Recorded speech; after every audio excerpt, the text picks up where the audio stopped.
welcome to Learn Shiksha. So, in today's video, we are going to learn about factorization. So, factorization basically होता क्या है? Factorization मतलब factors निकालना. जैसे prime factors निकालते हैं हम, 6 का प्राइम फैक्टर होंगे 2 into 3. तो इस टाइप से फैक्टराइजेशन हम सीखेंगे. बट ये फैक्टराइजेशन होगी पॉलिनोमियल के ऊपर, वो भी quadratic 3 term polynomial. Quadratic polynomial क्या होता है? जिसकी हाईएस्ट पावर डिग्री 2 हो. Let's suppose 2x square plus 3x plus 4 equals to 0. So यहाँ पर देखा जाए तो x की यहाँ पर पावर 2 है, यहाँ x की पावर 1 है और यहाँ x की पावर 0 है. तो यहाँ पे सबसे हाईएस्ट पावर डिग्री क्या है? तो यहाँ पे डिग्री है 2. सो इसका मतलब है कि ये एक क्वाड्रेटिक पॉलिनोमियल है. अगर यहाँ पर हाईएस्ट डिग्री 1 होती तो ये लीनियर होता. सॉरी, ये लीनियर पॉलिनोमियल होता.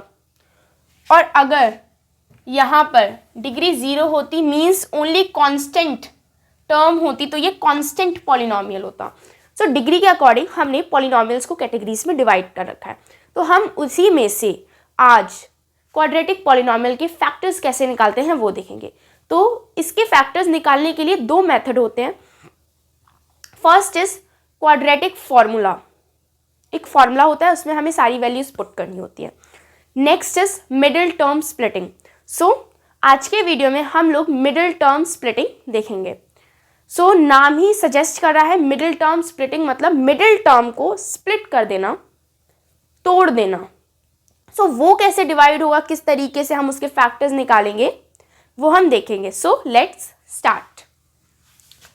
सो हम लोग एक पॉलिनोमियल से शुरुआत करते हैं. एक पॉलिनोमियल लेते हैं 12x square minus 7x plus 1 equals to 0. So इस पॉलिनोमियल के हमें फैक्टर्स निकालने हैं, जीरोस निकालने हैं, जिससे इस x की वैल्यू में पुट करें तो इस पूरे पॉलिनोमियल का जो आंसर है वो 0 के बराबर आ जाए. सो इसको बेसिकली हम करेंगे मिडिल टर्म स्प्लिटिंग से. सो मिडिल टर्म स्प्लिटिंग कैसे करते हैं वो एक बार देखते हैं. उससे पहले इसकी स्टैंडर्ड फॉर्म, क्वाड्रेटिक पॉलिनोमियल की स्टैंडर्ड फॉर्म क्या होती है. सो क्वाड्रेटिक पॉलिनोमियल की स्टैंडर्ड फॉर्म होती है ax square plus bx plus c equals to 0. So यहाँ पे a, इस पॉलिनोमियल में a क्या है? 12. b क्या है? 7 नहीं है, -7. Never neglect the sign. Sign को कभी निग्लेक्ट मत करना. C1. सो अब यहाँ पे किस तरीके से करना है, हमें क्या क्या स्टेप्स लेने हैं. सो यहाँ पे हम इन दोनों को, मतलब x स्क्वायर के कोएफिशिएंट को और c यानी कांस्टेंट टर्म को मल्टीप्लाई करेंगे. सो 12 इंटू 1 गिव्स यू 12. अब इसकी प्राइम फैक्टराइजेशन करते हैं. स्टेप 1 क्या? हमने a इंटू सी किया. नेक्स्ट स्टेप क्या है? इसकी प्राइम फैक्टराइजेशन करें तो हमारे पास आएगा 2 इंटू 2 इंटू 3. सो ये इसकी प्राइम फैक्टराइजेशन आई.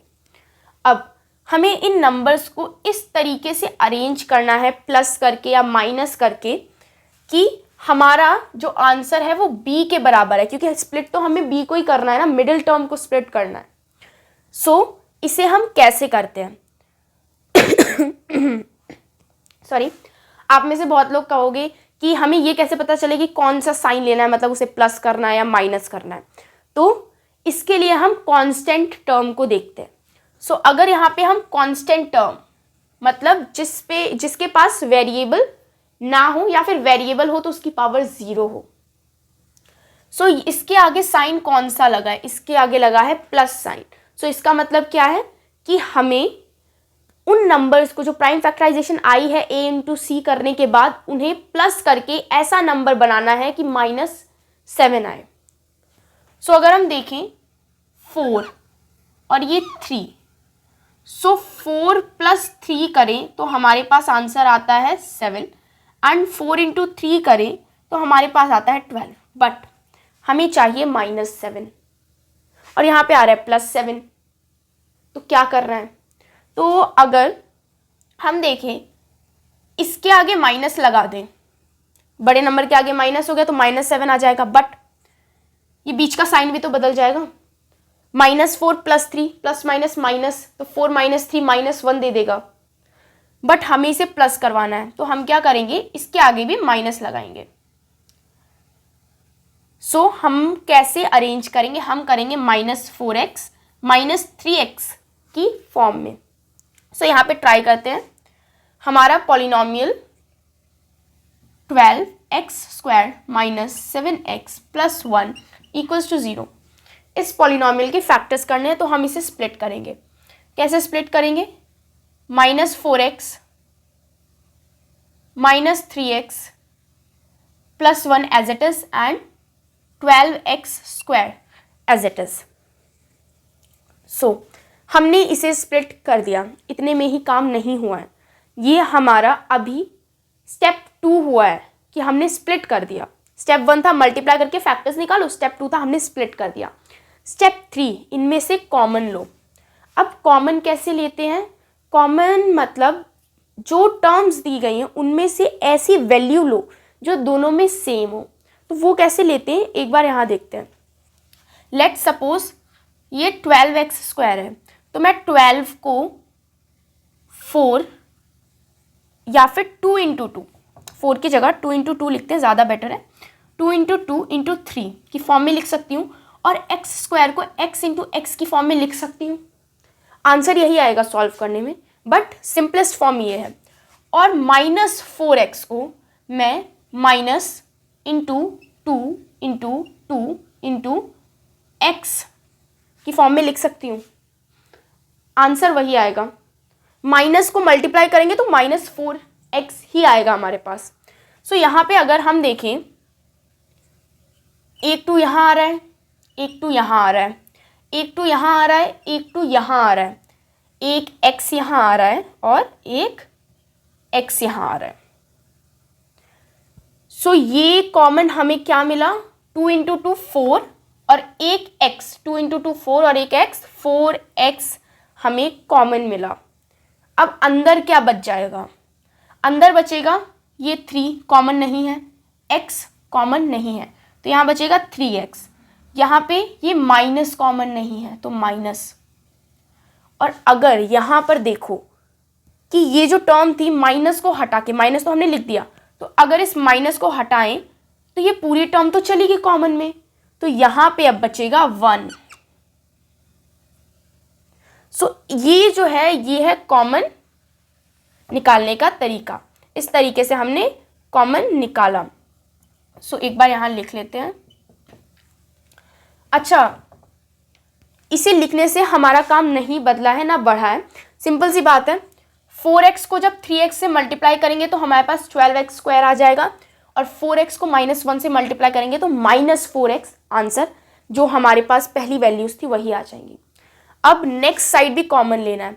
अब नेक्स्ट साइड ना कॉमन लेने में कोई दिक्कत तो नहीं है, बट थोड़ा सा टाइम चला जाता है। तो एक छोटी सी ट्रिक है जो आपके काम को आसान करेगी। वो काम कैसे आसान करेगी कि जो इस ब्रैकेट में आंसर आया है 3x - 1, जब यहाँ पे कॉमन लोगे वही सेम इस ब्रैकेट में भी आंसर आएगा। तो आप लिख सकते हो वो same to same as it is answer. Then यहाँ पे कोई कांस्टेंट वेरिएबल या कुछ भी हमें चाहिए होता है लिखने के लिए। सो अब वो कैसे करें? सो उसके लिए हम क्या करते हैं, उसके लिए हम ये जो टर्म है, यहाँ कोई भी टर्म हो सकती है, 4x, 5x, -2x, कुछ भी हो सकती है। तो उस टर्म को, जो ये ब्रैकेट में जो फर्स्ट टर्म है, इस फर्स्ट टर्म को इस फर्स्ट टर्म से डिवाइड कर देंगे। तो -3x / 3x, x से x कैंसिल, 3 से 3 कैंसिल, बचा -1/1 दैट इज -1। सो यहाँ पे इन दोनों को जब हमने डिवाइड किया तो हमारे पास आंसर आया -1। सो यहाँ पे हम लिख देंगे -1। साइन इंपॉर्टेंट है बहुत, वो आपके पूरे आंसर को गलत कर सकता है, एक साइन की मिस्टेक। सो साइन के मामले में केयरफुल रहना। देन यहाँ से 4x और यहाँ से -1 और ये एक ब्रैकेट 3x -1, ये एक ब्रैकेट और इन दोनों को भी एक ब्रैकेट पे करके लिख दो। फिर अब इसके बाद क्या करना है, ये हमारा थर्ड स्टेप तक कंप्लीट हो गया। फोर्थ स्टेप में हमें x की वैल्यू निकालनी है। अब वो x की वैल्यू हम कैसे निकालेंगे, उस x की वैल्यू के लिए हमें कुछ नहीं करना, 4x -1 को 0 के इक्वल पुट कर देना है एंड यहाँ भी 3x -1 को 0 के इक्वल पुट कर देना है। सो यहाँ पे x को सिर्फ यहाँ पे रहने दो, बाकी सारी वैल्यूज़ को उस तरफ ट्रांसपोज कर दो तो साइन बदल जाते हैं। प्लस का माइनस में हो जाता है, माइनस का प्लस में हो जाता है, मल्टीप्लाई डिवाइड, डिवाइड मल्टीप्लाई में, ऐसे करके बदल जाते हैं। सो ये -1 जाएगा यहाँ पे तो ये +1 हो जाएगा एंड ये 4 जो कि यहाँ पे डिवाइड में है, यहाँ जाएगा मल्टीप्लाई में है, सॉरी, यहाँ जाएगा तो ये डिवाइड में हो जाएगा। तो एक x की वैल्यू +1/4 आई, उसे जब इस पॉलिनोमियल में पुट करेंगे तो आंसर 0 आएगा। नेक्स्ट हम इसमें देखते हैं, तो x को इस तरफ करेंगे तो +1 और ये डिवाइड में चला जाएगा 3। सो x की 1/4 और 1/3 ऐसी वैल्यूज़ हैं कि जब हम इन्हें इसमें पुट करेंगे तो आंसर 0 आएगा। अब एक चीज़ ध्यान रखना, एक छोटा सा कॉन्सेप्ट है कि जिस पॉलिनोमियल की जितनी डिग्री हो या जितनी हाईएस्ट पावर हो, जैसे इसकी 2 थी तो इसके 2 ही x की ऐसी वैल्यूज़ होंगी जो इसे 0 ऑफ, मतलब जो इसकी 0 ऑफ द पॉलिनोमियल हो, इसे 0 के इक्वल पुट कर सके। अगर ये एक बाई क्वाड्रेटिक पॉलिनोमियल होता, मतलब हाईएस्ट पावर 4 होती, तो इसके 4 फैक्टर्स निकलते। यहाँ अगर 3 होते तो उसके 3 निकलते अगर क्यूबिक पॉलिनोमियल होता सॉरी। तो यहाँ पे ये इस तरीके से हम मिडिल टर्म स्प्लिटिंग करते हैं। एक और एग्जाम्पल से एक क्विक रिकैप लेते हैं। So next example is 2x² + 7x + 3 = 0। So यहाँ पे हमारे पास टर्म्स हैं a = 2, b = 7 एंड c = 3। सो हमारा फर्स्ट स्टेप था ac को मल्टीप्लाई करो, आंसर आएगा 6। देन हमें कांस्टेंट का साइन देखना है, कांस्टेंट टर्म का साइन है प्लस, तो मतलब हमें ऐसे नंबर चाहिए जिन्हें प्लस करके हम +7 ला सकें। सो अगर हम यहाँ देखें तो 6 के तो सिर्फ 2 ही फैक्टर होते हैं ना, 2 × 3। तो 2 × 3 से हम बड़ा फैक्टर कैसे ला सकते हैं, ये बात बिल्कुल गलत है। बिकॉज अगर हम देखें 1 भी तो एक फैक्टर है। सो 6 × 1 करेंगे तो हमारे पास 6 आएगा एंड 6 + 1 करेंगे तो हमारे पास 7 आएगा। सो हम इसे किस तरीके से अरेंज करेंगे, इसे अरेंज करेंगे 6x + x = 7x, इस तरीके से हम इसे अरेंज करेंगे। सो अब इसकी स्प्लिटिंग करते हैं तो ये हो जाएगा 2x² as it is plus 6x + x + 3 = 0। So अब यहाँ से कॉमन लेंगे, यहाँ से 2 × x × x एंड यहाँ पे 3 × 2 × x। सो यहाँ से एक 2 और एक x बाहर आ सकता है। सो 2x अंदर ब्रैकेट में क्या बचा, x प्लस में 3 बचेगा, क्योंकि ये इतना तो निकल गया है ना ब्रैकेट के बाहर, तो बचेगा 3। वही सेम टू सेम हमें एज इट इज इसमें पुट कर देना है, x + 3। चाहो तो आप इसमें भी कॉमन ले सकते हो, बट ये एक शॉर्ट ट्रिक है तो आपका काम आसान बनाने के लिए मैं बता रही हूँ। अब क्या करना है, इस टर्म को इस टर्म से डिवाइड करना है। तो x / x गिव्स यू 1। सो यहाँ पे आएगा 1 और प्लस प्लस थे दोनों, तो यहाँ पे आएगा सॉरी +1 +1। सो अब यहाँ पे हमारे पास फैक्टर बन जाएंगे 2x + 1 एंड x + 3। सो अब अगर x की वैल्यू निकालें तो हमारे पास आएगी x = -1/2 एंड यहाँ पे आएगी x = -3।